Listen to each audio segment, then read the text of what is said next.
A poor cab driver faces heavy fog to rescue twin sisters from a burning, overturned car, not realizing they are daughters of a powerful billionaire. The piercing sound of the alarm clock cut through the silence of the small apartment at 4:30 a.m. Jack Morrison didn't actually need it. He'd been awake for hours, his eyes fixed on the peeling ceiling where a water stain grew bigger with each rainy day, just like his debts. He sat on the edge of the bed, his muscles protesting after another poorly slept night. The bathroom mirror revealed a 45-year-old man who looked closer to 60, premature grey hair, deep dark circles, and wrinkles that hadn't existed 2 years ago, back when Maria was still alive. "Today's going to be different," he muttered to his reflection, repeating the daily mantra that had become just another lie he told himself. His fingers brushed against the wedding band he still wore, a constant reminder of what he'd lost and what he still had to pay for. Breakfast was always the same: stale bread and instant coffee. As he chewed mechanically, his eyes scanned the pile of bills on the kitchen table. On top, in red letters that seemed to shout, was the eviction notice. "Final warning, deadline 72 hours. Jack closed his eyes, but the words remained there, burned into his retina like the neon sign reading 24H taxi waiting for him outside. 3 days, 72 hours to come up with $5,000 in overdue rent, or he'd be out on the street. "You should have sold the cab when I suggested it, Jack." Maria's voice echoed in his memory from a conversation 3 years earlier. "We could have used the money for the treatment." "And what would I live on afterward?" he had replied, holding her hand in the hospital bed. "No, my love, I'll get a loan. You'll see, everything will work out." But it didn't. The loan came with astronomical interest. The experimental treatment failed, and now he was buried in debts that grew like the stain on the ceiling. He grabbed the keys to his taxi, a 2015 Chevrolet Malibu that had seen better days, and went down the building stairs, avoiding the elevator that had been broken for months. On the ground floor, Mrs. Caldwell, the building manager, was waiting for him like a vulture. "Mr. Morrison," she began, her tone falsely sweet. "About the rent." "3 days, Mrs. Caldwell." "I know," he cut her off, continuing on his way without stopping. The building's garage smelled of mold and desperation. His taxi, once white, now had a yellowish tint no car wash could remove. When he turned the key, the engine coughed 3 times before starting, yet another thing in need of repair he couldn't afford. The city was just waking up under a sky heavy with dark clouds. On the radio, the weatherman announced a cold front approaching, with forecasts of heavy rain and fog for the night. Jack cursed under his breath. Nights like that meant fewer fares, more cautious drivers, and empty streets. At the gas station, his credit card was declined twice before finally going through on the 3rd attempt. "Credit limit's almost maxed out, Jack," warned Joe, the attendant who had known him for years. "Careful not to get stranded out there." The first drops of rain began to fall as he parked at the taxi stand. He was one of the few drivers still holding out there. Most had switched to rideshare apps, but Jack refused. "Those apps are the death of traditional cab driving," he often said, though he knew his stubbornness was costing him dearly. As he waited for his first customers of the day, his mind wandered to the dresser drawer at home where he kept the wedding album. In every photo, Maria was smiling, her green eyes shining with the promise of a future now lost forever. The taxi dispatch radio crackled. "Attention all units, forecast calls for heavy fog tonight. Traffic will be restricted in the mountain pass." Repeating, Jack looked at the sky through the smudged windshield. The clouds were getting darker, just like his prospects for the future. His fingers drummed on the worn steering wheel, calculating mentally. He needed at least 15 good rides to cover part of the rent. With weather like this, it would be a miracle to get 5. His phone vibrated, another overdue bill. On the cracked screen, his banking app showed his balance, $47.23, not even enough for a full tank of gas. A stronger gust of wind rocked the car, bringing more rain and the memory of his last conversation with Maria. "Promise you'll move on," she had pleaded, her voice already weak. "Promise you'll take care of yourself." "I promise," he had lied, holding her hand until her final breath. Now, 2 years later, The only path he seemed to follow was the road to complete ruin. The taxi, once his livelihood, had turned into an anchor dragging him down. But it was also his last link to his former life, to years of honest work alongside Maria. The rain intensified, turning the city into a grey blur through the windshield. Jack turned the wipers on full speed, watching the droplets get swept back and forth, like his last glimmers of hope. "I just need one chance," he murmured to himself, eyes fixed on the ever-emptier street. Just one chance to turn this around. What he didn't know was that this chance was about to appear, wrapped in fog and flames, bringing far more than he could imagine. But for now, all Jack could do was wait, trapped between his past losses and an uncertain future as the storm approached. The radio crackled again, this time more urgently. "Attention all units. Visibility is worsening in the mountain pass area. Drivers, proceed with extra caution." Jack adjusted the rearview mirror, staring into his own weary eyes. Somewhere in the city, amid the falling rain, his destiny was about to change drastically. But at that moment, he was just another cab driver on the brink, counting the minutes and the raindrops, hoping for a fare that might save his day, or his life. Night had already swallowed the city when the dispatch radio finally crackled with something other than fog warnings. Jack was almost dozing off, lulled by the monotonous sound of rain on the taxi roof. "Unit 247, Jack. We have a ride for you." He straightened up in his seat, suddenly alert. It was the voice of Vera, the night shift dispatcher. "Go ahead, Vera, I'm listening." "Fare to the mountain pass area. The client wants to go to Hortensia Estate." Jack frowned. Hortensia Estate was a luxury compound almost 25 miles out of town, across the fog-covered mountain roads. On a normal night, he would have refused right away. But this was no normal night. "Vera, visibility's terrible on those roads. Are you sure there's no one closer?" "Negative. I've tried all units in the area. The client's willing to pay extra because of the weather." Jack looked at the crumpled eviction notice on the passenger seat. 3 days. The dashboard clock read 11:47 p.m. "Give me the address." 10 minutes later, he stopped in front of a downtown bar. A man in a soaked suit got in quickly, carrying a briefcase. "Hortensia Estate," the man said curtly, already on the phone. "And please, make it fast. I've got an important meeting tomorrow morning." Jack nodded, putting the car into gear. The wet streets reflected the city lights like a broken mirror. As they headed toward the mountain pass, buildings gave way to trees that thrashed violently in the wind. The passenger kept talking on the phone, his voice a tense murmur in the back seat.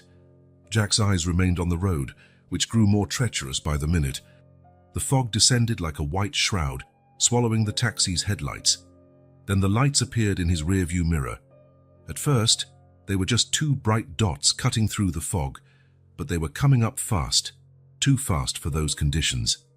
Jack adjusted the mirror, watching a sleek black sports car weaving along the winding road. "Crazy fool," he muttered, keeping his cautious pace. The sports car passed them like a black phantom, its engine roaring in the night. For an instant, Jack glimpsed the illuminated interior, one driver and what looked like 2 small silhouettes in the back seat. "That one's going to kill himself at that speed," he thought, and had barely finished that thought when he saw the car's brake lights flare in the distance. What happened next seemed to unfold in slow motion. The sports car skidded on a curve, its tires losing grip on the wet asphalt. Like a macabre dance, the vehicle spun, slammed into the guardrail, and in a moment of terrible suspension began to flip. "My God!" Jack slammed on the brakes, the taxi skidding to a stop. "What happened?" His passenger finally hung up, alarmed. "A bad wreck." Jack was already opening the door. "Stay here and call for help." The rain hit him like icy needles as he jumped out of the taxi. The sports car had stopped rolling and now lay on its side about 150 feet ahead. Then Jack saw something that made his blood run cold, sparks flying from the crumpled engine. "No, no, no!" He ran down the slippery road, almost falling twice. The smell of gasoline and burnt rubber cut through the damp air. The sparks were turning into small flames, licking the front of the vehicle. As he got closer, Jack heard something that made his heart stop, a child crying. "Hang on," he yelled, reaching the driver's window. The glass was shattered. revealing the car's luxurious interior. The driver was motionless, pinned by his seatbelt, blood streaming from a deep cut on his forehead. Jack checked his pulse. Nothing. The crying came again, weaker this time, from the back seat. Twisting to peer through the broken glass, Jack saw something that froze his spine. 2 child safety seats, and in them, 2 identical little girls, no older than 4. One of them was moving feebly, tears creating trails on her grimy face. The other was alarmingly still. The fire was spreading faster now, fed by leaking gasoline.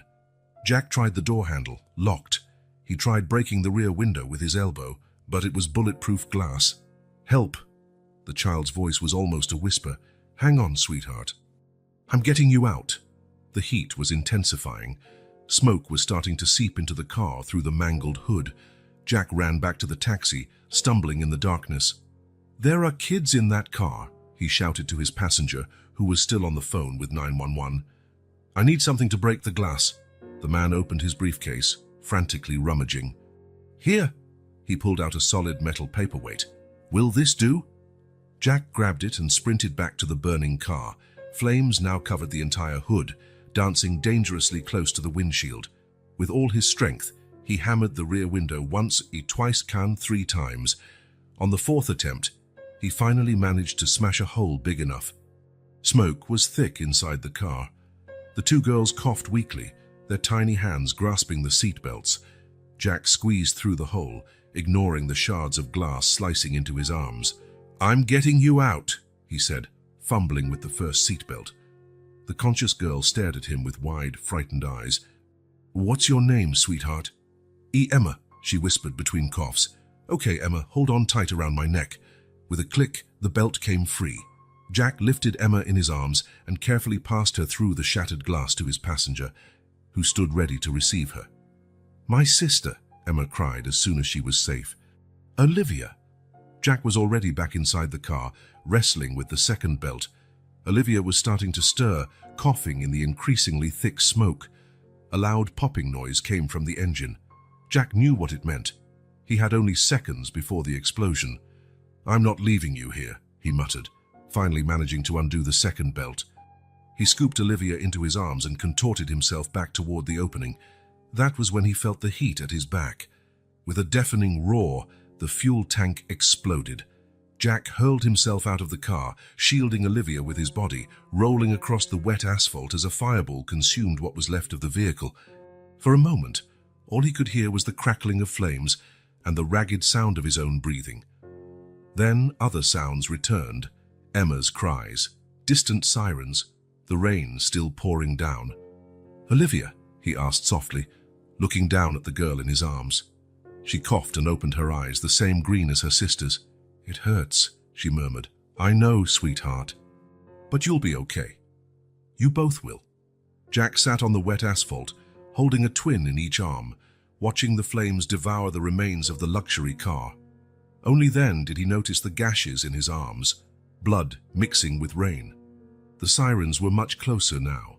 Emma had stopped crying and was holding her sister's hand, both of them trembling against Jack's chest. He took off his soaked jacket and covered the girls as best he could. "Jack," his passenger ran up to them. "An ambulance is on the way. Are you all right?" He nodded mechanically, his eyes fixed on the 2 little lives in his arms. Something inside him, something that had died with Maria, seemed to have awakened. "Don't leave us," Emma whispered, her small fingers gripping Jack's shirt. "I won't," he promised, and this time it wasn't a lie. The red and blue lights of the emergency vehicles began to cut through the fog. Jack knew his night was far from over, that there would be questions, reports to file. He also knew he had just gotten himself into something far bigger than a routine ride, but at that moment, sitting on the wet asphalt with 2 frightened children in his arms, all that mattered was that he had made the right choice. For the first time in 2 years, ever since he lost Maria, Jack felt he was exactly where he needed to be. The fog was starting to lift, revealing the first lights of the approaching ambulance. A new story was about to begin, born from the flames of an accident on a night that was supposed to be just another in his failed life as a broke taxi driver.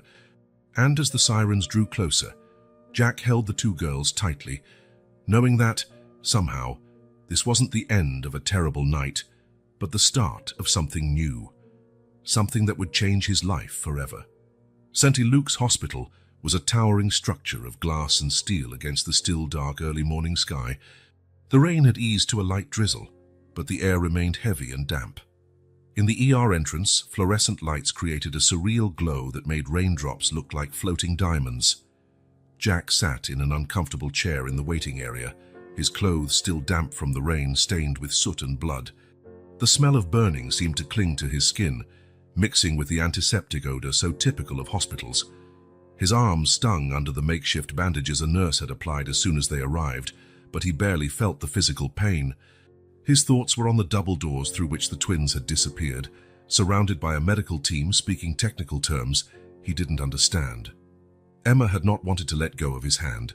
It took 5 minutes of gentle promises from a grey-haired nurse, assuring them he could see them again soon, before the girls finally allowed themselves to be taken in for examination. The taxi passenger, Jack hadn't even asked his name, had left after giving an initial statement to the police, though not without pressing his business card into Jack's hand and thanking him repeatedly for what he had done. The card was now crumpled in his pocket, alongside the eviction notice that felt like it had come from another lifetime. A young nurse approached, holding out a cup of coffee to Jack. "You look like you need this," she said kindly. "I'm Clara. I'm helping with the twins." Jack took the coffee with a nod of gratitude. "How are they?" "Stable. Some cuts and bruises, smoke inhalation. But considering the accident, it's a miracle." Clara hesitated a moment. "They keep asking for you." Jack felt something tighten in his chest. It was strange how in just a few hours, those two little girls had become so important to him. Maybe it was the way Emma looked at him when he pulled her from the car, or how Olivia clung to him during the explosion. Something about them awakened a protective instinct he thought had died with Maria. "Mr. Morrison," Jack looked up. 2 police officers stood before him. A senior man with graying hair and a commanding stance, and a young woman with keen eyes and a serious expression. "I'm Detective Santos, and this is Detective Oliveira," the man introduced himself, showing a badge. "We need to ask you some questions about the accident." Jack nodded mechanically. He'd expected this ever since the first squad cars arrived. Clara, the nurse, threw him a worried glance before stepping away. "Could you accompany us to that room over there?" Detective Oliveira indicated a small meeting room at the end of the corridor. The room was even more sterile than the rest of the hospital, if that was possible. A rectangular table occupied the center, surrounded by plastic chairs that looked uncomfortable at first glance. Jack sat down, feeling every muscle in his body protest. The detective sat on the other side of the table, and Santos pulled a small recorder from his pocket. "For the record," he explained, turning it on. "Mr. Morrison, could you tell us exactly what happened tonight?" Jack took a deep breath, the taste of smoke still lingering in his throat. "I was at the downtown taxi stand near the main square. It was around 11:45 p.m. when I got a call from dispatch." He recounted the night's events, the reluctant acceptance of the fare, the hurried passenger, the speeding car cutting through the fog. His voice cracked slightly as he described finding the girls in the back seat, the fire creeping closer, the desperation of not being able to open the doors. "What about the driver?" Santos asked, jotting notes in a worn pad. "Did you try to help him too?" "He was already dead when I got to the car." Jack closed his eyes for a moment, reliving the scene. "I checked his pulse, but there was nothing I could do." "Interesting." Detective Oliveira leaned forward, her eyes studying Jack's every reaction. "So you're a taxi driver who just happened to be passing by at that exact moment, on that remote road, on a foggy night." The tone made Jack straighten in his chair, a familiar surge of irritation rising in his chest. "Yes, like I said, I was taking a passenger to Hortensia Estate. This passenger," Santos checked his notes, "has already given a statement, but we still have some inconsistencies to clear up." "What inconsistencies?" "The crashed car," Oliveira continued, her voice professional but with an edge of suspicion, "belonged to Robert Anderson. Does that name mean anything to you?" Jack shook his head, though something in the detective's manner suggested it should. Robert Anderson is one of the wealthiest men in the country, she explained, watching his reaction carefully. Those little girls you saved are his daughters, and the deceased driver was James Martinez, his personal head of security for over 10 years.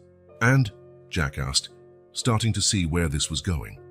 We find it very convenient that a taxi happened to be right there at that moment, on that specific road, Santos added, his tone gentler than his partner's but no less probing, especially considering that route isn't common for cabs, particularly on a night like this.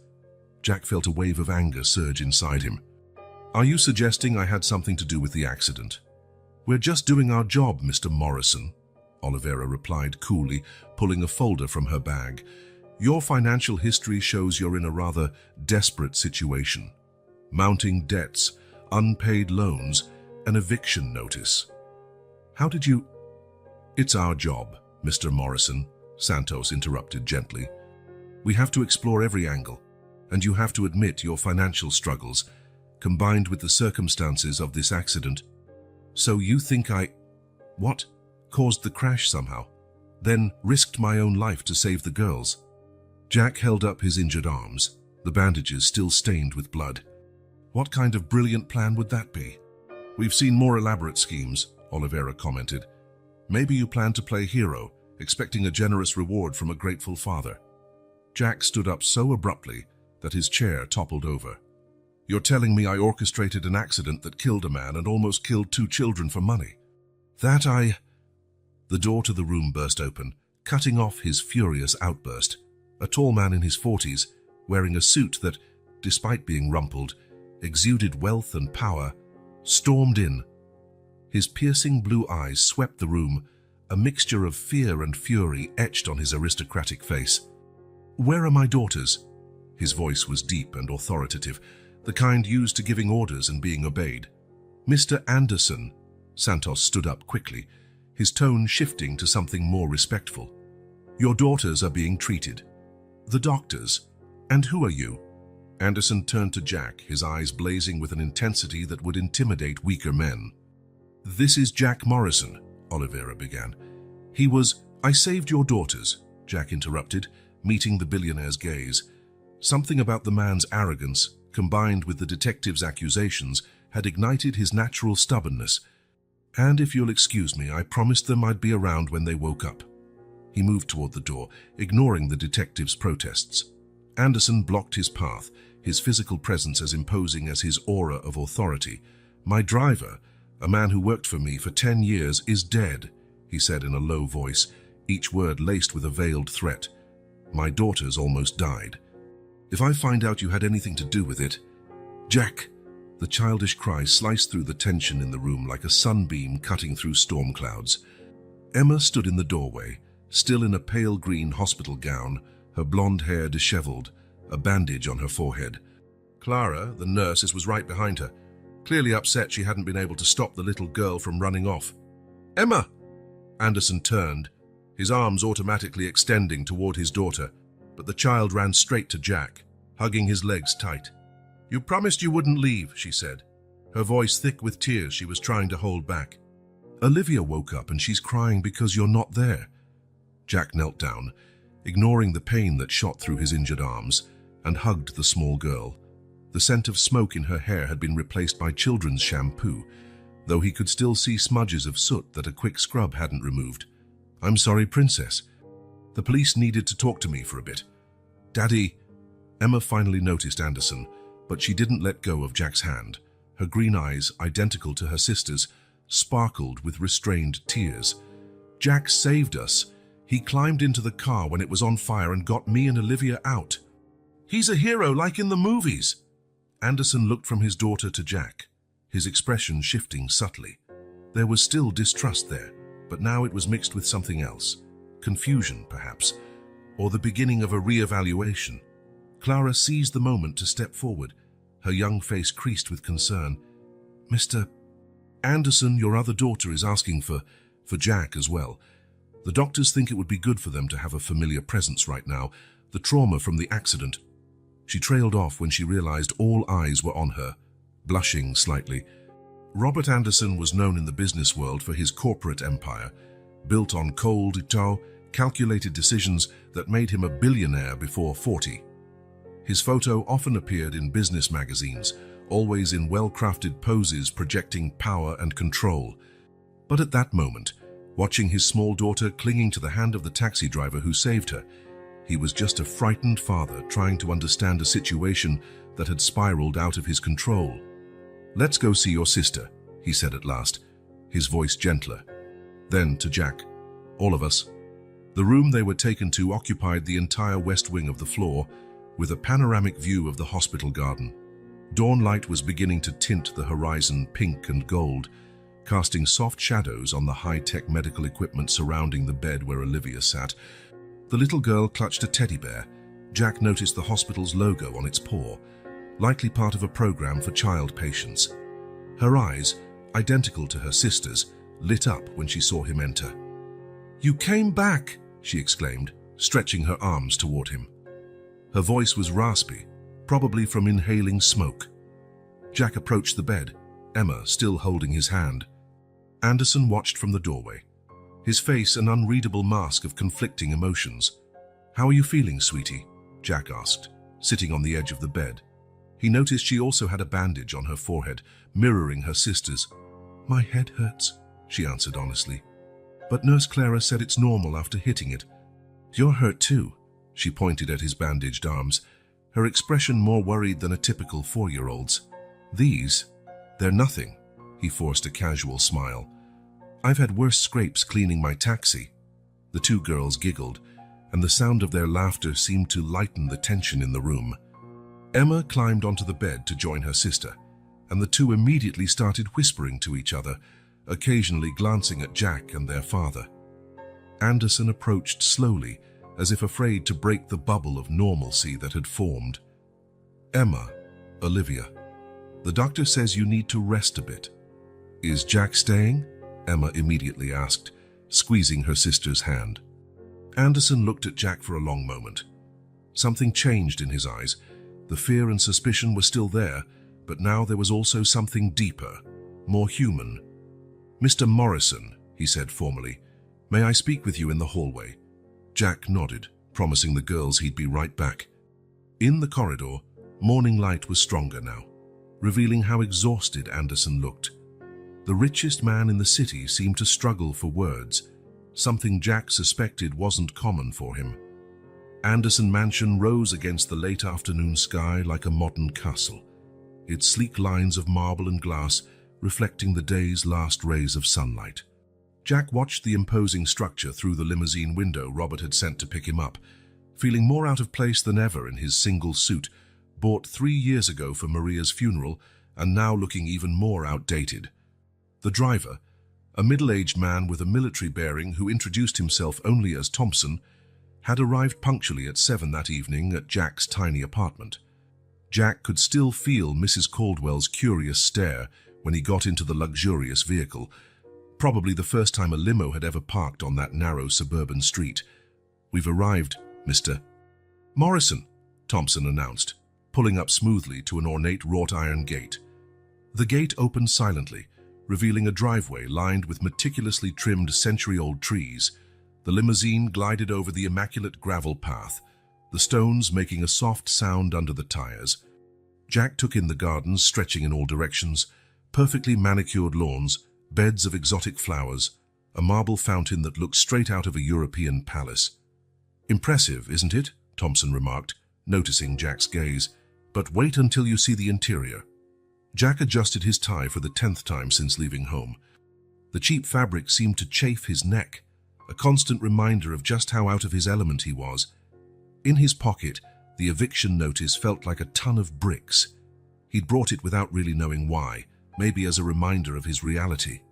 The limousine stopped at the foot of a marble staircase, leading to the mansion's main entrance.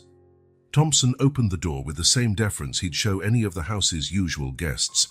"Good luck, sir," he said quietly, with a small smile that suggested he knew more than he was letting on. Jack climbed the steps slowly, each footstep echoing in his ears. Columns of Italian marble rose on either side of the grand front door, a masterpiece of carved wood that probably cost more than his taxi. Before he could press the gilded doorbell, the door opened quietly. A woman in her 50s, her grey hair elegantly pinned in a bun, stood there to greet him. Her posture was perfect, and something in her dark eyes suggested very little escaped her notice. "Welcome to the Anderson residence," she said, her cultured voice carrying a slight British accent. "I'm Sarah Mitchell, the house manager. Mr. Anderson is waiting for you in the living room." The foyer was a study in architectural grandeur. The vaulted ceiling soared at least 2 stories high, decorated with frescoes reminiscent of Renaissance masters. A crystal chandelier that seemed to float in mid-air cast prisms of light across the polished marble floor. On the walls hung art pieces Jack vaguely recognized from his school days, a Renoir here, a Monet there, displayed with studied nonchalance. "This way, please," Sarah indicated, her heels making a rhythmic sound on the floor. Jack followed, trying not to stare too obviously at the Persian rugs that looked like museum pieces or the sculptures placed in niches along the walls. Every object seemed to tell a story of wealth and power accumulated over generations. "Jack!" The loud, simultaneous call echoed in the foyer, breaking the solemn atmosphere. Emma and Olivia appeared, running from a side hallway.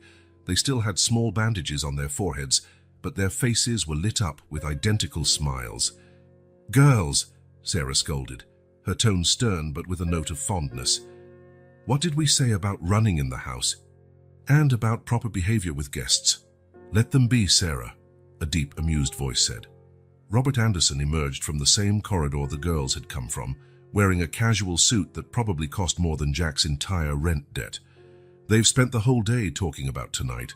The twins happily ignored Sarah's mild reprimand, each grabbing one of Jack's hands. Up close, he could see they wore matching blue dresses, their blonde hair braided in intricate plaits. "You have to see our room," Emma exclaimed. "And the library," Olivia added. "And the butterfly garden. And the treehouse." "Girls," Robert gently interrupted, "Jack is our guest for dinner. I'm sure there'll be time to show him everything. Afterward." Something in the way he said afterward made Jack wonder how much of the evening was already planned out in the billionaire's mind. "Dinner will be served in 20 minutes, Isa," Sarah informed. "Should I take the girls to get ready?" Robert nodded. "Please. Jack and I will have a drink in the living room first." The twins protested, but followed Sarah after a firmer look from their father.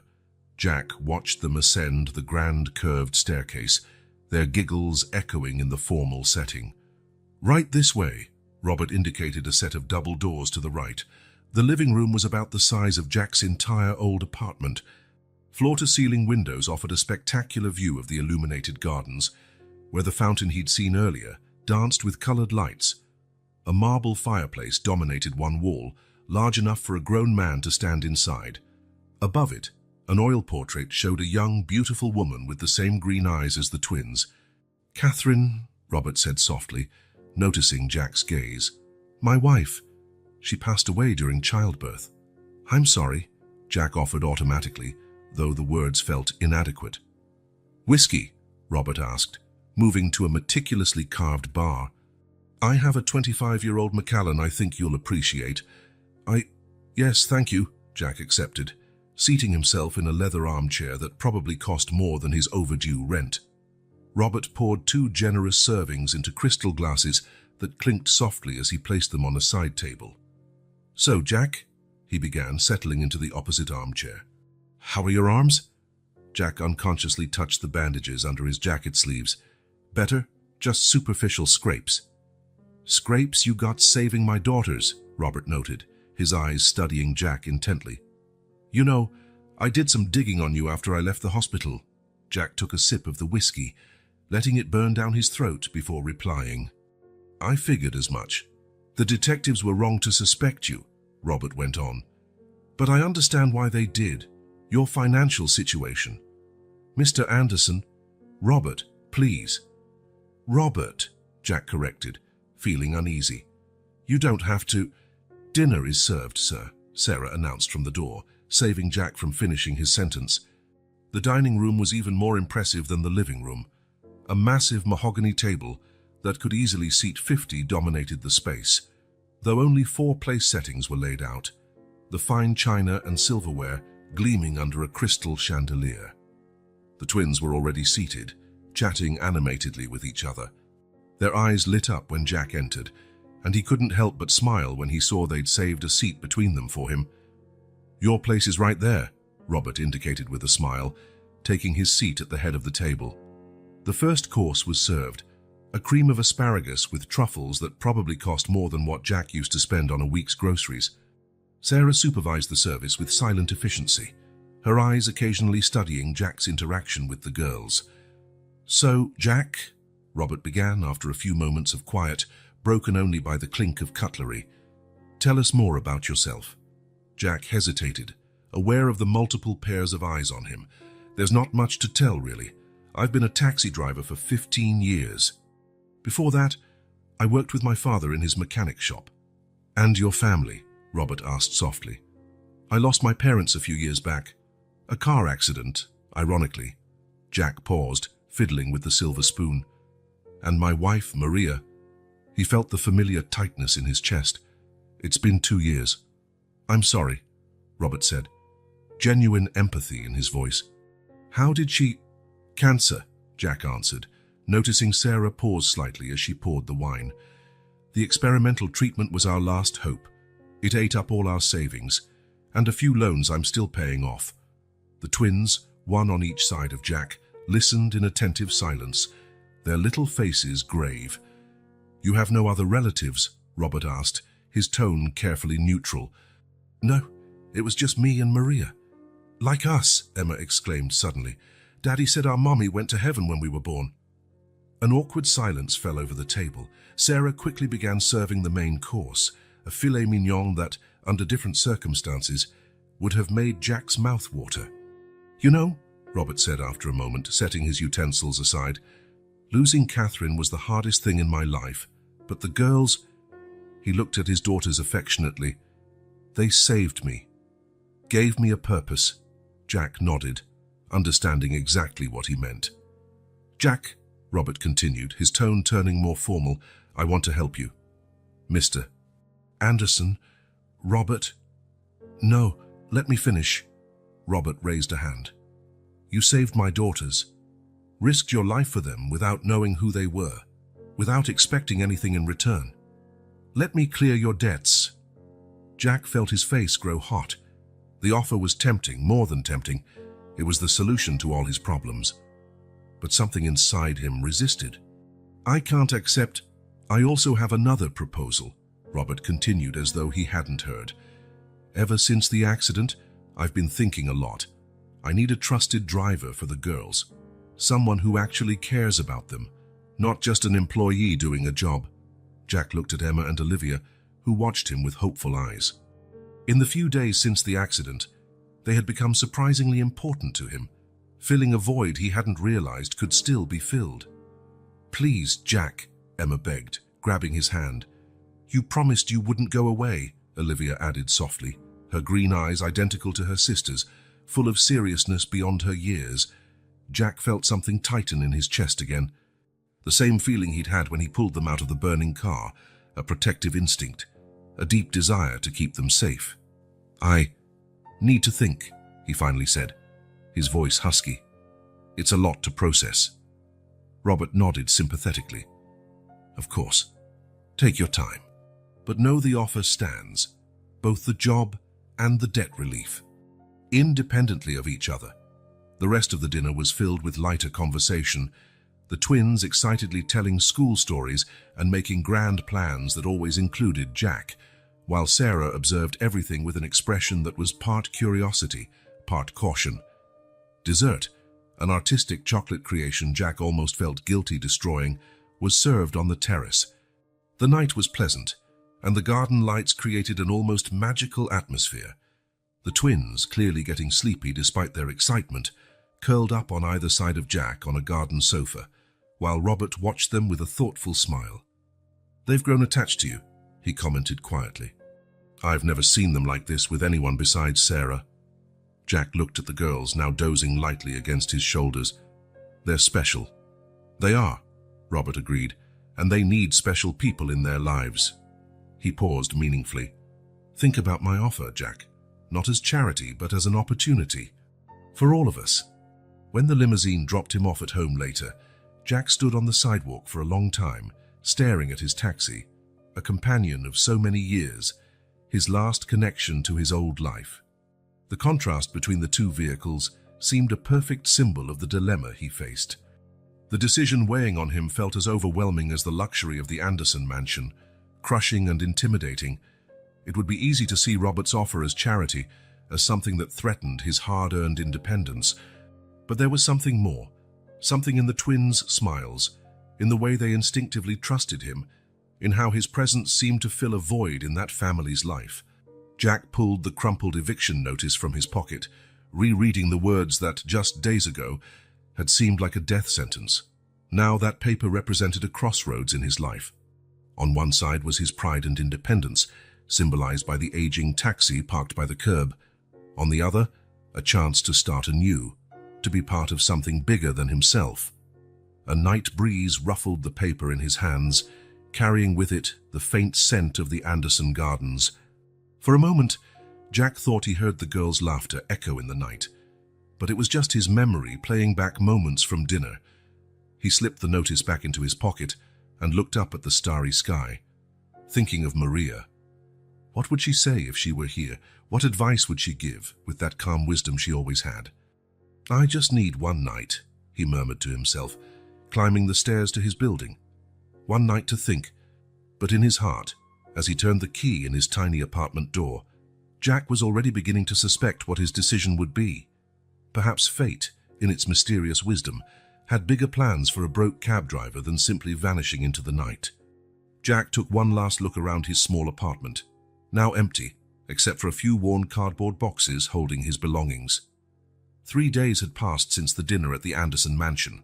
3 days of intense reflection that led him to this moving day. The decision hadn't been easy. He spent the first night sleepless, listing pros and cons in his mind like restless shadows.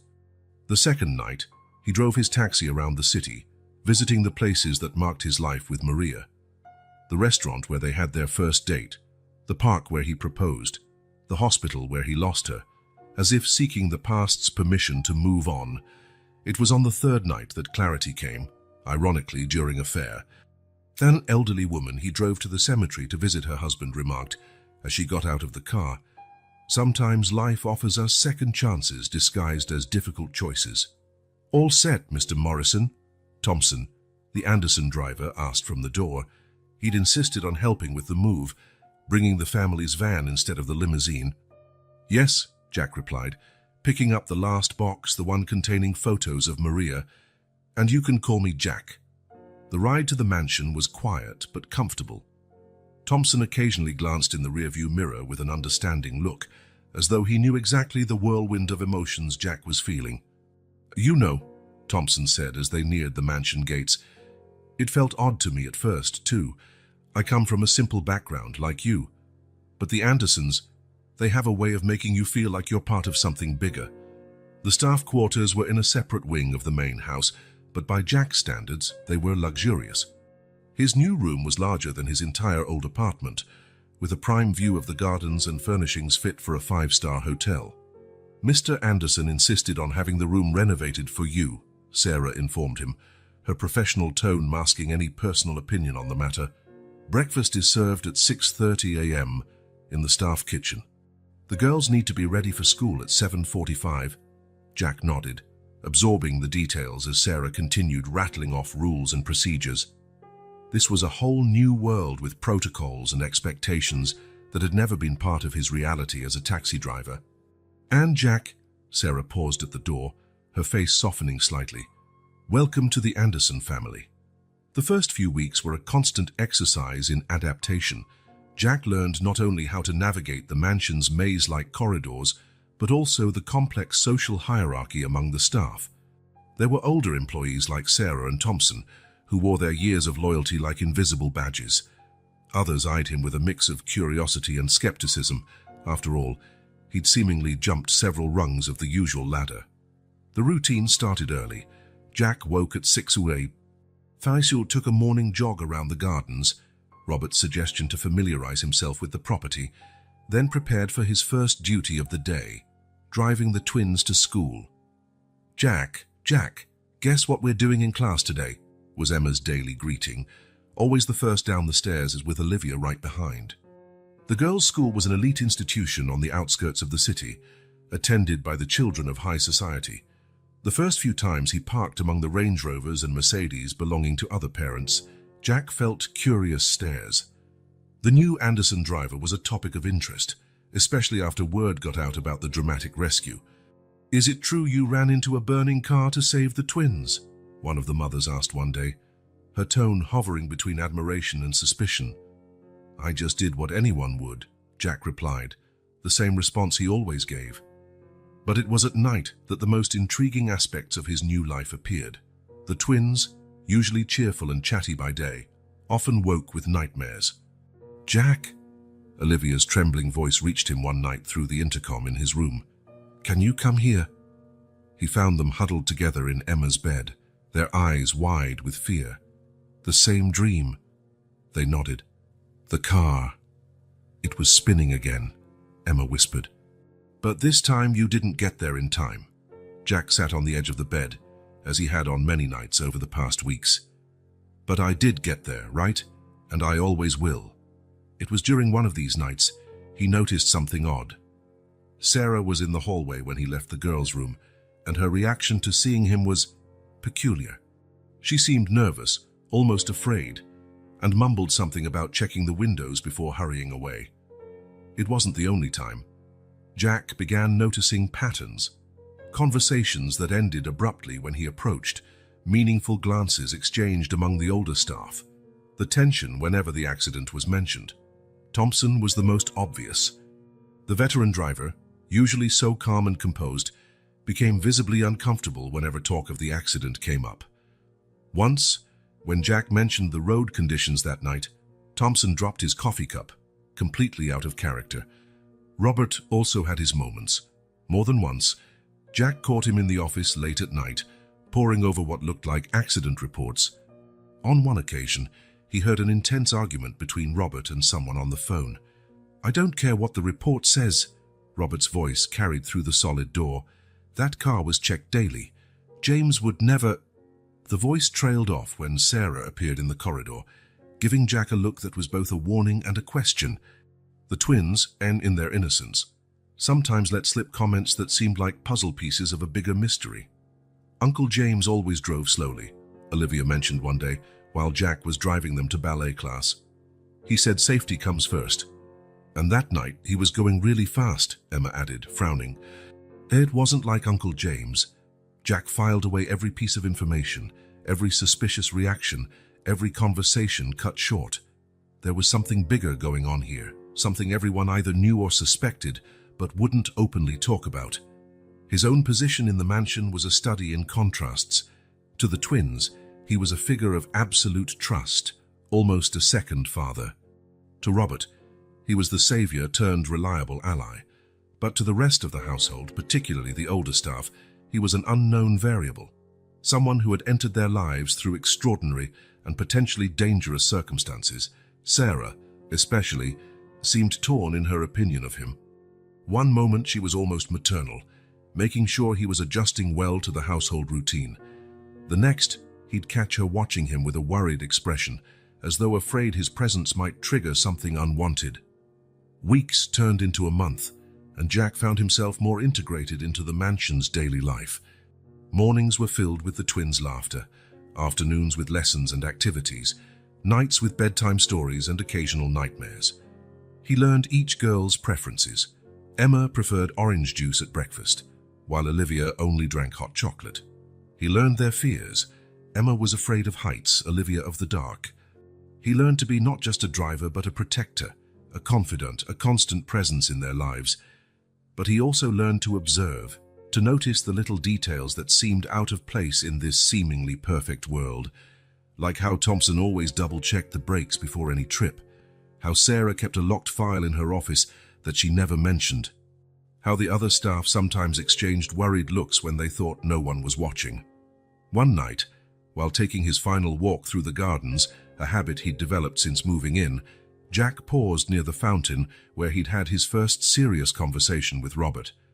The water danced under the lights, creating hypnotic patterns reminiscent of the flames on that fateful night. "There's more to this story," he murmured, watching his fragmented reflection in the water.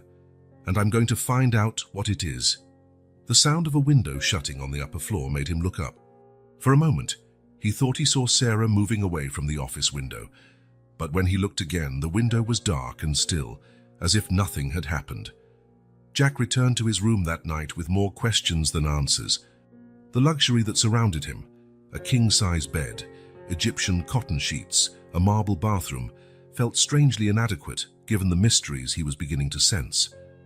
On his nightstand stood a photo of Maria smiling at him. Next to it, a recent photo of the twins taken during a walk in the garden. Past and present, losses and gains, mysteries and revelations, all mixed in his new life, pieces of a puzzle he still couldn't fully assemble. But one thing was certain: accepting Robert's offer had been only the first step in a much more complex journey than Jack had ever imagined. As sleep finally overtook him, he knew the Anderson mansion's secrets were only beginning to reveal themselves. Outside, night wrapped the property in its dark embrace, keeping its mysteries for those courageous or destined to uncover them. And somewhere within the mansion's silent corridors, others also remained awake, guarding secrets that would soon begin to surface. The Anderson mansion's garage was a climate-controlled automotive shrine, housing an impressive collection of luxury vehicles. On that particularly quiet morning, Jack was alone there, his footsteps echoing among the gleaming machines as he approached the empty space where the destroyed Audi R8 used to be. 2 weeks of careful observation had led him here. 2 weeks of gathering fragments of conversations, noting exchanged looks, cataloging suspicious behaviors. With most of the staff busy prepping for a weekend charity event, this was his chance to investigate more deeply. The maintenance office in the garage was locked, but Jack had borrowed the spare key from Sarah's set during breakfast, a skill he'd developed in tougher years, which he never thought he'd use again. The lock yielded silently. Inside, everything was meticulously organized, with labeled folders for each family vehicle. Jack quickly found the one he was looking for, R8 Primary. Inside, page after page of detailed reports covered every aspect of the car's maintenance. "Let's see," he murmured, flipping through the documents. The last inspection was the morning of the accident. James Martinez, the deceased driver, was known for his obsession with safety. Every item was checked and signed off. Brakes, tires, steering, fuel, everything perfectly normal, except for one detail. The signature on the final report looked off. Subtle, but noticeable to someone who'd spent years examining passenger signatures. Jack compared it with earlier reports. Yes, there was definitely something wrong. Looking for something in particular. Jack almost dropped the files. Sarah stood in the doorway, her expression unreadable. "Sarah, Take that," she said quickly, her eyes darting to check the corridor. "Not here. Meet me in the greenhouse in 10 minutes. And Jack," she hesitated, "be careful who might be watching." The greenhouse was a glass and green oasis at the back of the property, rarely visited except by the gardeners. Sarah was already there when Jack arrived, feeding fish in a small indoor pond. "You're not as discreet as you think," she began without preamble. "I've seen you watching, asking questions, piecing things together. So you know something's wrong." "I do," she sighed, finally turning to face him. "And you're not the first to notice." "James." Sarah nodded slowly. "He came to me the morning of the accident. He was upset. Said he'd discovered something and needed to talk to Robert urgently.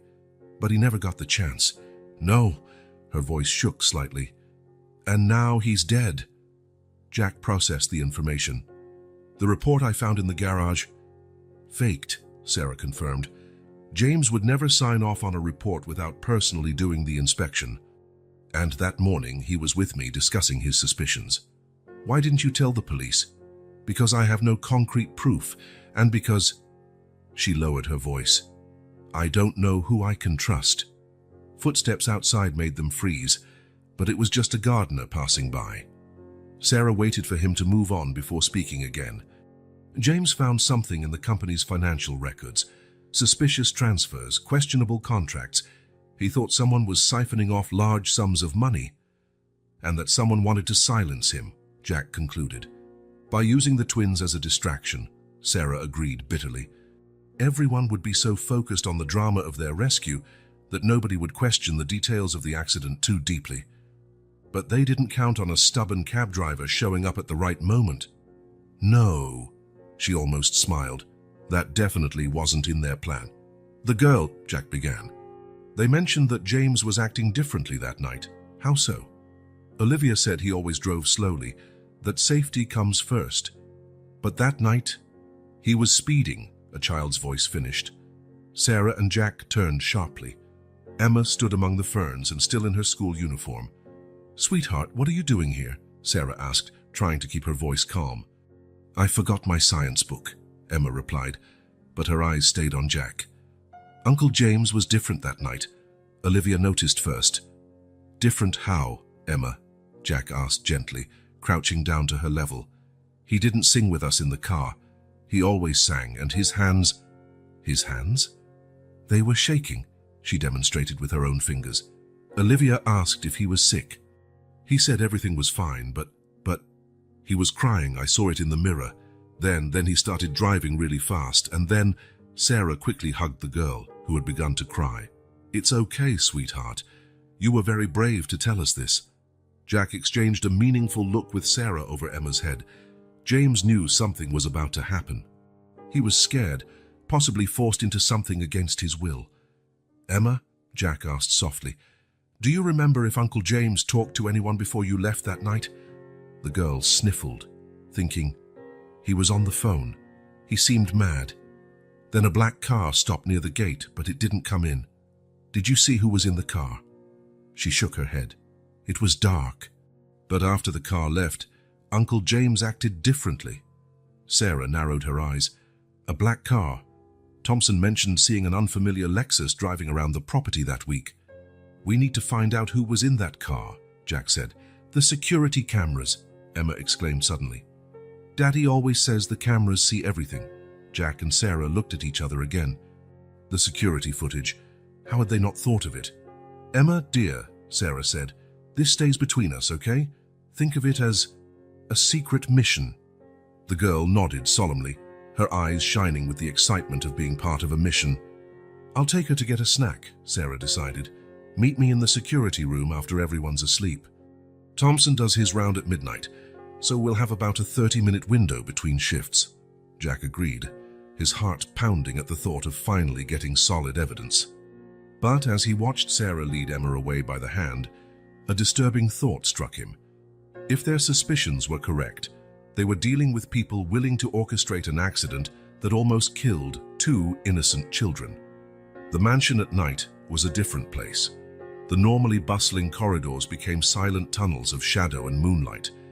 Jack waited until he heard Thompson begin his final round before heading to the rendezvous. The security room was in the basement, next to the wine cellar. Sarah was already there, drumming her fingers nervously on a now cold cup of tea. "Thompson just left," she whispered.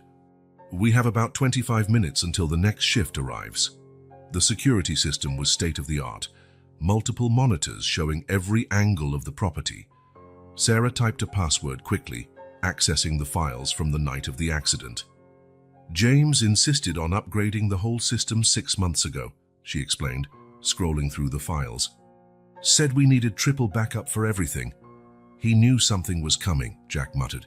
"Here," Sarah pointed at one screen, 11:15 p.m., main gate. The footage showed exactly what Emma described, a black Lexus pulling up near the gate. The resolution was excellent. They could see James stepping out to speak with the driver. "Pause it," Jack said. The camera captured James leaning down at the driver's window, his body language tense. "Can you zoom in?" Sarah worked the controls, zooming in on the interior of the vehicle. The driver was partially visible, a middle-aged man wearing sunglasses and even at night. "Wait," Sarah froze. "I know him. That's Victor Chen from the company's finance department." "The same department James was investigating." "Exactly. And look." She advanced the video. After James went back inside, the Lexus didn't drive off immediately. Instead, the driver made a phone call. Seconds later, a second car, a plain sedan that would go unnoticed anywhere, pulled up briefly beside the Lexus. 2 cars, 2 people involved, Jack thought aloud. 3, Sarah corrected, pointing to a shadow moving in the sedan's back seat. And look at the time the second car leaves, 11:47 p.m. The same time I got the dispatch call for the Mountain Pass ride, Jack noted, feeling a chill. They were monitoring the area. To make sure there would be no witnesses, Sarah agreed. Except they didn't count on a taxi driver actually taking a fare that night, on that road. Sarah began copying the files onto a flash drive. James must have left something else, I'm sure of it. He was too meticulous not to... A sound of footsteps in the hallway made them freeze. Sarah quickly closed the video windows, but left the flash drive, transferring. "Someone's coming," Jack whispered. The steps grew louder. Sarah glanced in panic at the flash drive, 89% done.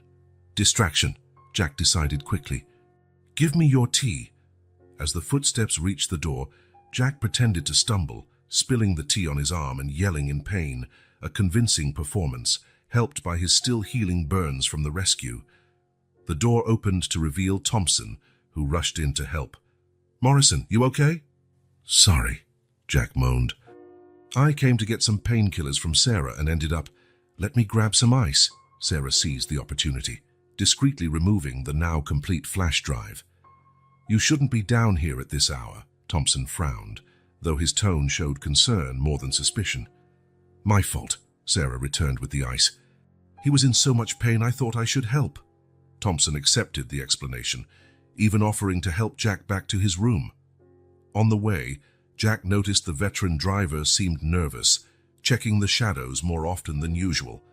In his room, Jack waited an hour before using the private intercom Sarah had discreetly installed a few days earlier. "Were you able to watch the rest of the files?" he asked when she picked up. "Yes, Jack, it's worse than we imagined." "Much worse." "How so?" "James wasn't just looking into missing money. He found evidence of something bigger, overpriced contracts, shell companies, even potential ties to political corruption. And it all points to who? Not sure yet. But whoever it is has access at the highest levels of the company, the kind of access that lets them cover up a murder by making it look like an accident." Jack let that sink in. "Are the twins still in danger?" "Probably not. They were just convenient. The perfect distraction. Nobody would question the details too closely when children are involved. The public outcry, sympathy for the family, all of it would divert attention from the real issues." "What do we do now?" Jack asked, his mind already planning the next steps. Sarah hesitated. "We move forward very carefully. Tomorrow, I'll compile all the evidence, videos, documents James left, inconsistencies in the reports. But Jack, yes, if there really is a conspiracy this big inside the company, we're dealing with people who have a lot to lose, people who've already proven they have no moral limits." Jack stood and walked to his window. Moonlight illuminated the mansion gardens, creating shadows that seemed to dance among the trees. Somewhere beyond these well-guarded walls, the real culprits behind James's death were likely sleeping soundly, protected by wealth and influence. "I'll keep investigating quietly," he decided after a moment. "Thompson knows more than he lets on, and the twins themselves, sometimes kids notice things we adults miss." "Be extremely careful," Sarah warned. "Any slip could..." "I know," Jack interrupted gently, "but I can't just ignore this, not after all we've uncovered." "Why take such a risk? You barely knew James."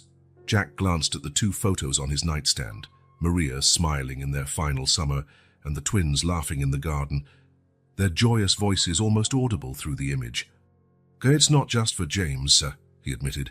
"It's for them. Emma and Olivia nearly died that night. They deserve to know it wasn't just an accident, that the death of someone they loved wasn't in vain." There was a long silence on the other end before Sarah spoke again. "You really care about them, don't you? More than I ever thought possible. Then be even more careful.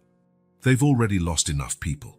After Sarah hung up, Jack stayed awake, watching the shadows move across the gardens. The puzzle pieces were starting to fit together, forming a picture far more sinister than he'd initially imagined.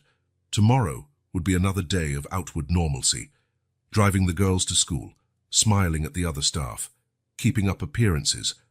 But now every corridor held potential secrets. Every casual conversation might hide veiled threats.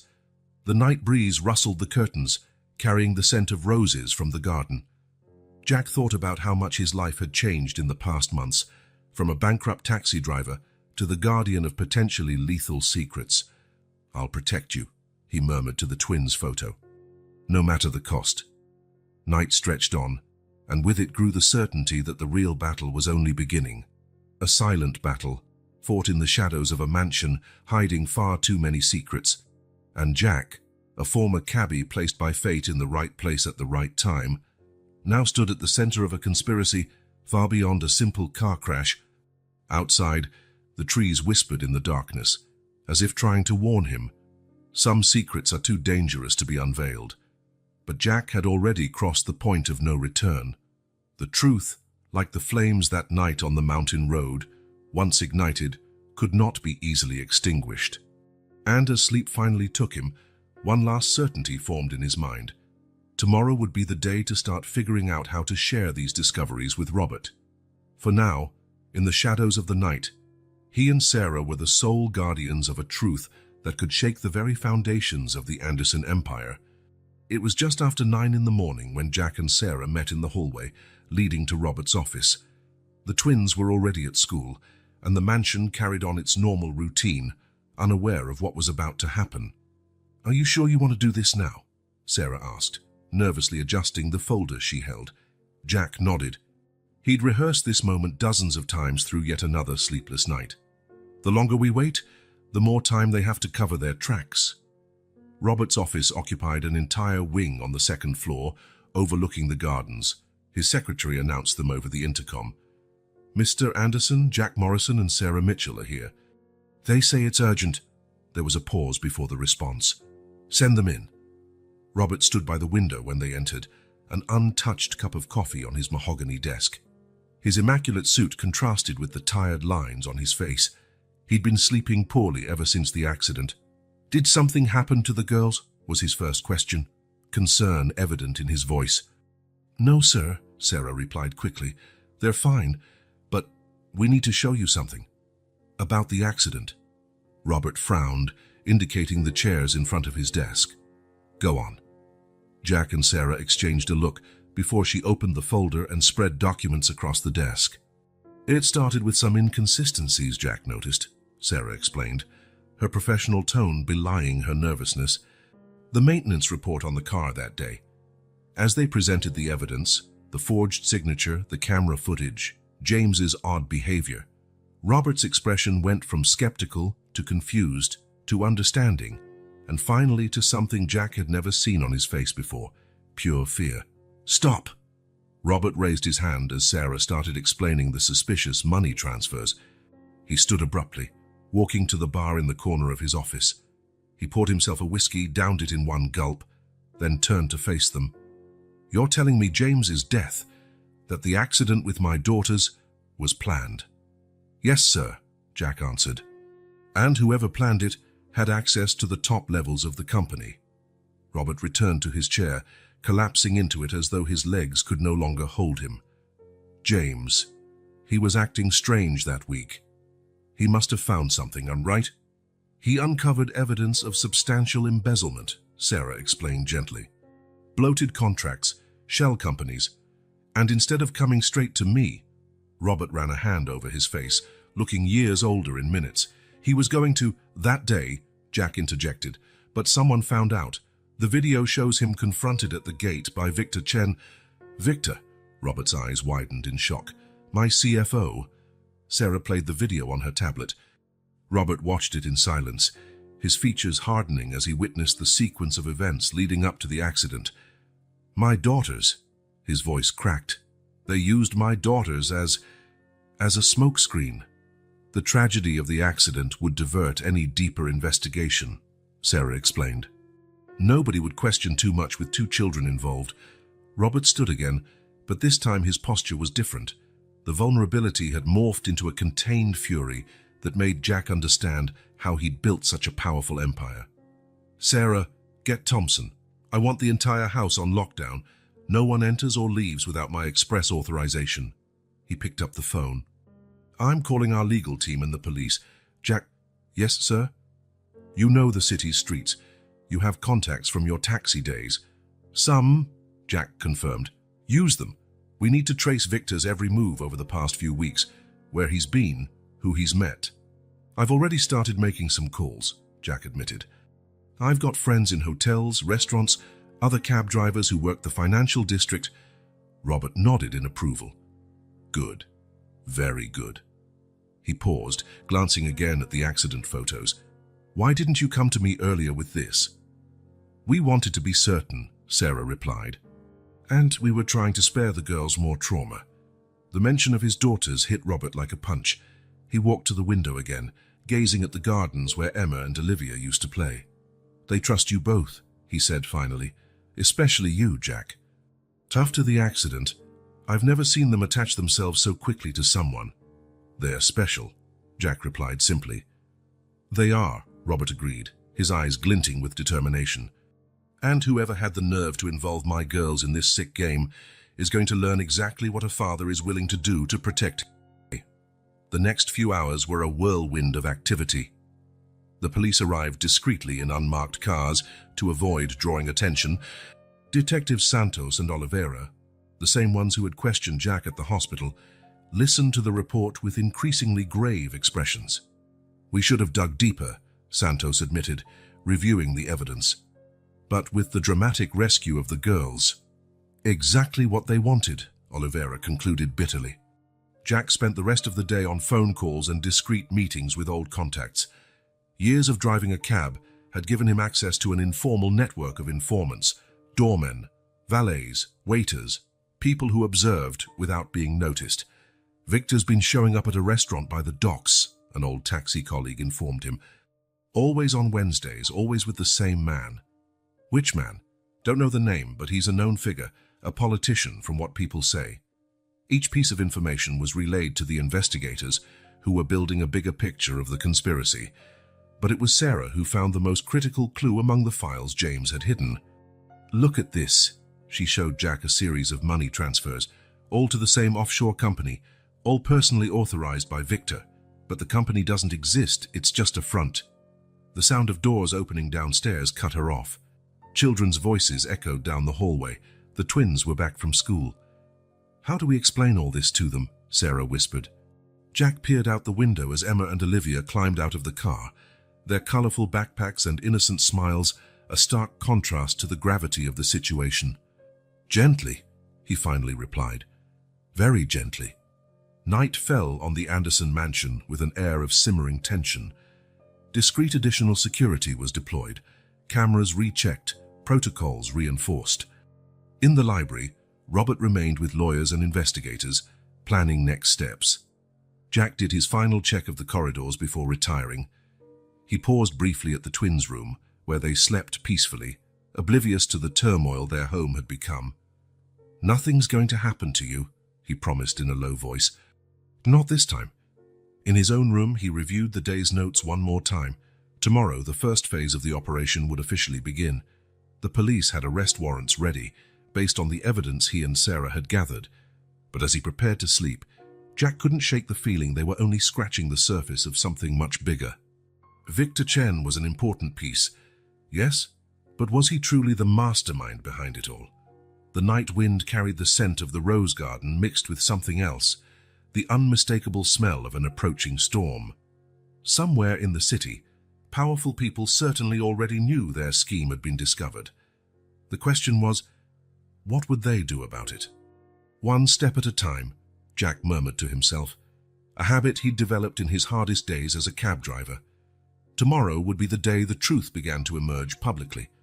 But tonight, in the mansion's shadows, the newly uncovered secrets were guarded like a locked vault, protecting not just evidence and documents, but, above all, two little lives that had become the center of Jack's universe. The storm was coming, and this time, they would be ready for it. It was Thompson who brought the information that changed everything. "I just got a call from an old contact at the company," the veteran driver said, rushing into Robert's office where he, Jackie, and the detectives were reviewing their latest findings. "You need to see this."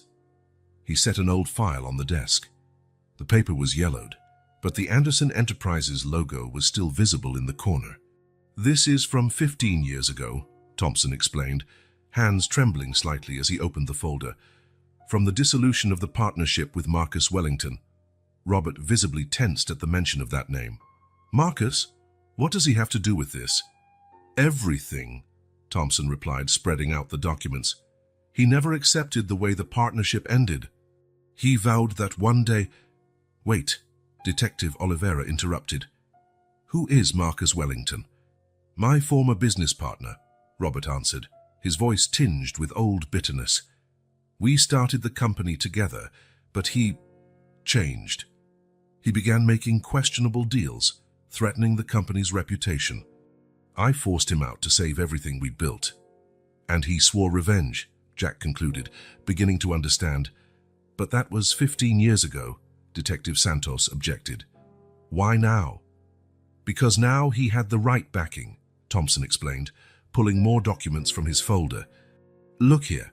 Marcus spent the last 5 years building connections with powerful people, including certain politicians who frequent that dockside restaurant. Where Victor Chen had weekly meetings," Jack realized, as the pieces fell into place. "Exactly," Thompson confirmed. "Marcus used Victor to set up his network within the company. The money-skimming scheme was just part of it. The real goal was always to destroy Robert in the worst possible way." "Using my own daughters," Robert said, his voice trembling with controlled fury. The phone on the desk rang, startling everyone. It was Sarah. "Robert," her voice was urgent. "Marcus Wellington just passed through the main gate. He says he has a meeting with you." A heavy silence filled the office. Robert looked at the detectives, who were already moving into action. "Keep him busy," Santos ordered. "We'll position our teams." "What about the girls?" Jack asked immediately. "They're safe with me in the West Wing," Sarah answered. "I've locked all the entrances." "Don't let him near this office," Jack said to Robert. "He could be armed." "No," Robert replied, a dangerous calm in his voice. "I want to look him in the eye when he's arrested. I want him to know exactly why he's finished." The following minutes were tense. Through the security cameras, they watched Marcus ascend the main staircase. He looked just like his old photos in the dusty files, tall, elegant, with a smile that didn't reach his cold eyes. "Robert," he called jovially as he entered the office. "It's been a while, old friend." Then he noticed the others in the room, and his smile faltered slightly. "Big meeting?" he asked, his right hand discreetly moving toward his suit pocket. "I could say that," Robert replied, keeping his voice steady. "We were just discussing some interesting documents." Marcus's gaze swept the desk, settling on the old file. His face changed almost imperceptibly when he recognized it. "Ah," he said softly, "I see you've been digging into the past." "The past?" Robert rose slowly. "Like James Martinez's past. Or the future you tried to steal from my daughters." Marcus's smile vanished entirely. In one fluid motion, he pulled a pistol from his pocket.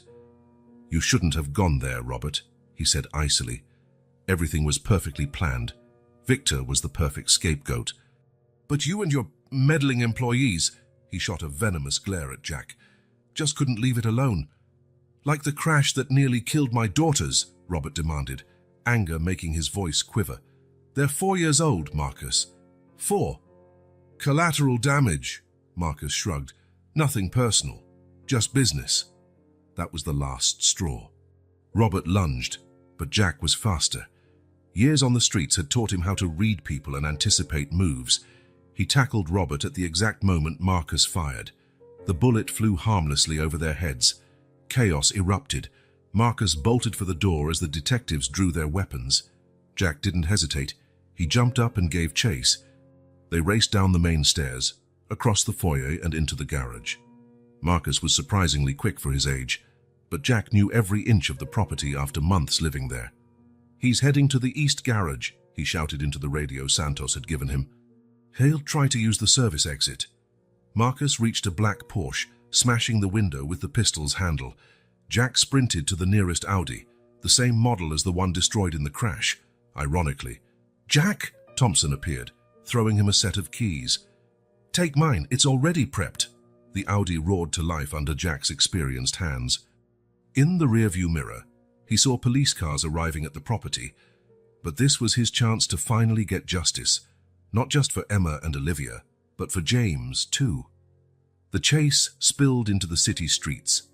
Marcus drove like a man with nothing to lose, weaving between cars and ignoring red lights. But Jack wasn't an ordinary driver. His years as a cabbie had given him intimate knowledge of every street, shortcut and quirk of local traffic. "He's heading for the docks," Jack relayed over the radio. "Probably has a boat waiting." "Copy that," Santos's voice crackled back. "Tactical teams en route. Maintain a safe distance. Do not risk yourself." But Jack knew they couldn't let Marcus reach the pier. If he got on a boat, he could vanish for good. Rain began to pour, making the roads slick as mirrors. The Porsche skidded on a turn, nearly hitting a bus. Jack seized the momentary hesitation to close in. His radio came to life again, but this time it was Robert. "Jack, Sarah just told me. The girls are asking for you. They heard the shots." Jack's chest tightened. Emma and Olivia, frightened again. No, this had to end today. Using his knowledge of the streets, he took a shortcut he knew existed between two warehouses. The Porsche was heading straight for the main road to the docks, if he could get there first. The Audi jumped over a makeshift ramp, landing side by side with the Porsche. Marcus, taken by surprise, jerked his steering wheel sharply. In the heavy rain, the car couldn't recover. The Porsche flipped once, twice, 3 times, a terrible echo of the crash he had planned for the twins. When it finally stopped, it lay upside down, smoke billowing from the engine. Jack slammed the Audi's brakes and ran to the overturned car, heart hammering. Not far away, he could hear sirens approaching. Marcus was alive, pinned by his seatbelt, blood trickling from a gash on his forehead. His eyes locked on Jack. "You," he hissed. "That damn cab driver who ruined everything." "No," Jack replied, making sure Marcus was securely stuck until the police arrived. "You ruined yourself when you decided to involve 2 innocent kids in your revenge plan." Squad cars screeched to a halt, officers swarming the area. Santos and Oliveira reached them first, guns drawn. "He's pinned," Jack informed, stepping back to let the police handle it. "It's over." But as he watched them pull Marcus from the wreck and cuff him, Jack knew some things were only beginning. Healing the betrayal, rebuilding trust, the process of recovery for everyone involved. Especially 2 little girls who had seen more than they should at their age. His phone vibrated. A message from Sarah. "They're asking if you can read them a bedtime story." "Like always," Jack smiled, feeling the weight of the last few days begin to lift. He took one last look at Marcus being loaded into the police car, and then climbed back into the Audi. It was time to go home. Time to read happy ending stories to 2 little warriors who deserved nothing less. The rest, formal investigations, lawsuits, consequences, could wait until tomorrow. The rain began to ease as he passed back through the mansion gates. A faint rainbow formed on the horizon, as if nature itself wanted to symbolize the end of a storm and the start of brighter days.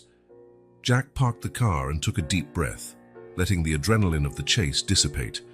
Somewhere inside the mansion, 2 small voices were probably already debating which story they wanted to hear tonight. For the first time since the accident, he knew he could promise them with absolute certainty that the nightmare was truly over. The courthouse was packed on the day of sentencing. Jack watched from the gallery as Marcus Wellington, once a powerful businessman, now clad in an orange jumpsuit, faced the consequences of his actions. For the crimes of conspiracy, attempted murder, embezzlement, and obstruction of justice, the judge pronounced, her voice echoing in the silent chamber. "This court sentences the defendant to 30 years in prison without the possibility of parole." Robert E., seated beside Jack, exhaled audibly. It was the end of a dark chapter that had begun on that foggy night in the mountain pass. Victor Chen and the other players had already made deals with the prosecution, revealing the full extent of the scheme in exchange for lighter sentences. "Is it really over?" Emma asked quietly from Jack's other side, her small hand clutching his. "Yes, Princessa," he confirmed, smiling at her and Olivia, who were following the proceedings with a maturity beyond their years. As they left the courthouse, a small crowd of reporters awaited them. The story of the cab driver who saved the Anderson heirs and then helped uncover a conspiracy, had captured the public's imagination. "Mr. Morrison, how do you feel now that justice has been served? Mr. Anderson, is it true you plan to create a fund to help struggling taxi drivers?" Robert raised his hand for silence. "We'll make an official statement later. Right now, my family needs some privacy." On the ride back to the mansion, Jack watched in the rearview mirror as the twins dozed off in the back seat, worn out from an emotionally draining day. Robert also seemed lost in thought. "You know," Robert finally said, "I never really thanked you properly." "Sir." "Robert," he corrected with a smile. "After everything we've been through, I think we can drop the formalities." He paused, searching for words. "You didn't just save my daughters that night. You saved our family over and over again." "I just did what was right." "No," Robert shook his head. "You did much more, which is why I want you to stay. Permanently." Jack adjusted the rearview mirror, catching Robert's gaze. "What do you mean? As head of family security and transportation, the position's been vacant since—" He hesitated. "Well, you know, I can't think of anyone more qualified or trustworthy." Jack thought about his old life as a cabbie, lonely nights driving around the city, his small apartment now empty. Then he looked again at the twins, sleeping peacefully in the back seat. "It would be an honor," he replied simply. The Anderson mansion had changed in the past few months. The atmosphere of excessive formality had given way to something warmer. The twins' laughter echoed more often through the halls, and even Sarah seemed more at ease. "They needed this," the house manager remarked one afternoon, watching Jack play tag with the girls in the garden. "A father figure who can offer not just authority, but also affection." Jack and Sarah had developed a close friendship since the investigation. She helped him adjust to his new position, while he brought a different perspective to the mansion's security management. "Cameras matter," he explained during a staff meeting, "but what really makes a difference is knowing people, building trust, creating a community." That philosophy extended beyond the mansion's walls. Inspired by Jack's story, Robert created the New Path Foundation, a program to help taxi drivers and professional drivers in distress. "We want to give others the same chance fate gave me," Jack explained in a local newspaper interview, standing beside Robert at the project's launch. Wednesday afternoons became sacred in his schedule. That's when he volunteered at the foundation, listening to stories like his own and offering not just financial help, but hope. "You've changed this house," Robert told him one day, finding Jack in the office reviewing security reports. "You've changed all of us." "You've changed me, too," Jack replied honestly. It was true. The bitter man who had lost everything, including hope, now had purpose, a family, and a place to belong. One particularly beautiful Sunday morning, Jack drove a Range Rover along the mountain road. But this time, there was no fog or danger, just bright sunshine and the cheerful singing of the twins in the back seat. "Faster, Jack," Emma yelled enthusiastically. "Slower," Sarah teased from the passenger seat, though she was smiling as well. Robert, sitting between his daughters, looked younger and more relaxed than ever. The weight of betrayal and conspiracy finally lifted from his shoulders. They were on their way to a picnic, a new Anderson family tradition. Jack parked in the same spot where, months earlier, he'd rescued the twins from the flames. But now the place held a different meaning. "This is where our family really began," Robert said, helping lay out the picnic blanket. The twins ran around in the field, their laughter blending with birdsong. Sarah organized the basket with her trademark efficiency, her eyes shining with affection as she watched. Jack stepped away a bit, observing the family that had become his. In his jacket pocket, his old wedding band now shared space with the mansion keys, not as a burden from the past, but as a reminder that love can take many forms. "Jack, come see what we found," Olivia called, waving excitedly. He smiled, walking toward them. The sun shone over the mountain road, the same view that had once witnessed so much pain now serving as a stage for pure joy. Life was funny like that. Sometimes you had to go through the darkest nights to find the brightest light. Jack had learned that the hard way, but now, watching Emma and Olivia run toward him holding wildflowers, he knew every bit of pain had been worth it.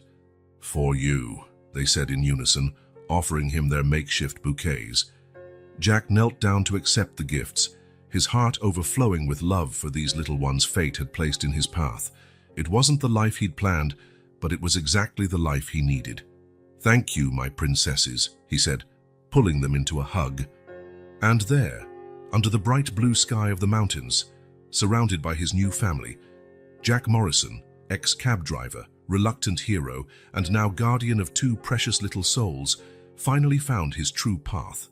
The journey had been long and full of dangerous curves, but destiny knew exactly where he needed to go, and now, at last, he was home,